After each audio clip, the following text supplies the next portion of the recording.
Hi, I'm James Velko. I am the president of TechNoir Solutions. We are one of the premier managed IT service providers in the country. We're nationwide. And what we do is we provide IT management services. Basically, we're the outsourced IT company for our clients. Okay. Just kind of like an outsourced bookkeeper, we are an outsourced IT department. I want to go over real quick for anyone who's working with clients and might actually hear something that raises an eyebrow, says, hey, maybe they need some IT support. Just in general, support.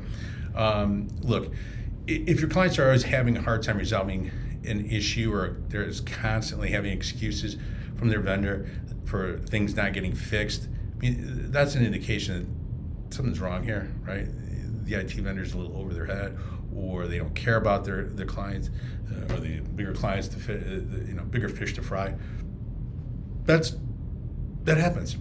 And so, look, if your client's ever said something like, I can never get anyone from our IT company to get back to me. It takes me forever. I put a ticket in, I call them, I never hear back. Okay, that's a problem.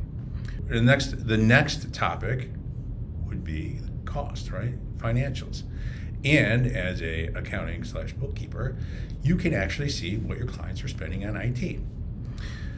Very good rule of thumb. I'm going to give it to you right here about how managed IT service providers charge.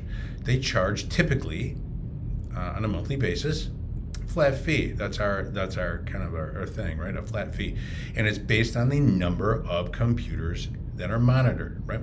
So typically, the cost is anywhere between $100 to $250 per computer per month. Okay? So, for example, you have a 15-person company, right? They have one location, one server. Okay, their IT support costs monthly should be somewhere around between $3,000 and $5,000. Okay, that's about $36,000 to $60,000 a year. Now, when you put in those terms, it's actually not that bad, considering you can't even hire somebody with the right skill sets these days to do that stuff for $60,000. You just can't.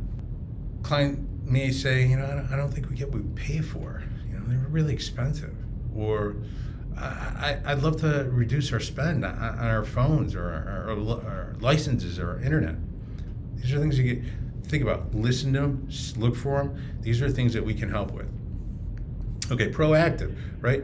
Are your clients' IT vendors proactive, right? So one of the things that really is invaluable, right, for a client is to have uptime for their services, uptime for their servers, their systems. So if they're down, they can't make money. And that's why we're all in business, basically, at the end of the day, right? Got to keep the lights on. So has your client ever said anything like, our computer, our server, it's always having problems. It never seems to get fixed. These guys, they're always out here. They're always doing stuff. They never seem to get it fixed. Okay, again, that's a problem because that's an indication that perhaps that IT vendor is over their heads. They just don't know what they're doing. Okay, so again, proactive. We do a lot of business reviews every quarter. We tell our clients what's coming up, what to budget for. So if their vendor doesn't do it, that's a problem. Okay. Next thing on the list is security. Security is extremely important these days, especially if your client has PII, personal identifiable information, about their clients. If they do, they're kind of responsible for it, and they have to make sure it's protected. Now, you might want to ask them ask your client, how are you keeping things secure? You have a lot of client files here. This is data on your clients. It's kind of important. Are you keeping it secure? That's one of the questions you can ask them. But what I will say this is, you put more locks on those doors. You put 5 locked doors, it's harder to get into that house, right? So that's what we try and do. We try and harden those houses, put more locks on. Maybe one thing is too, the number one way, here's the number one way that hackers, ransomware gets into clients' environments. The number one way is through email. It's very simple. People will get an email, they'll click on something wrong, and the next thing you know, the screen goes blank, right? It goes black. Then a little something pops up and says, by the way, you've been ransomed. You are going to have to pay us a lot of money, and you're not going to get your data back until you do. Okay, so does your IT vendor test you with phony phishing emails to see if anyone opens them?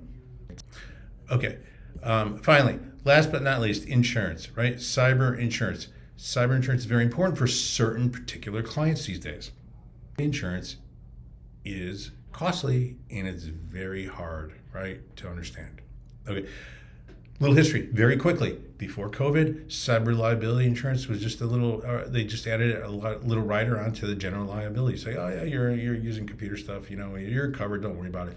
Subsequent to COVID, things changed because with COVID, what happened? Tons of ransomware. People were getting hit. People were getting nailed.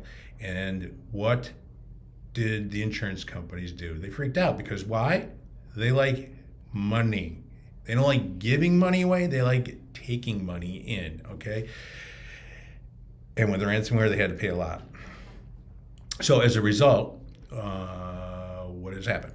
Well, the underwriting process for cyber liability has become extremely complicated and difficult, right? You need to have an expert, an IT expert, to be able to fill those out. Because if you don't, if you make a mistake, what's going to end up happening is this: your client's going to either end up paying a lot more for their cyber liability insurance because they didn't fill out the form properly, they didn't know what they were doing, or two, they're not doing things that they need to do, right? And they're gonna get dinged. Okay. So ask your clients, do you have cyber liability insurance? Because I think you might need it. Number two, if you do, have you filled it out? Because if you have, I really wouldn't recommend anybody doing it unless you have an IT expert doing it. Ladies and gentlemen, that wraps it up for today. There's probably questions. I have answers.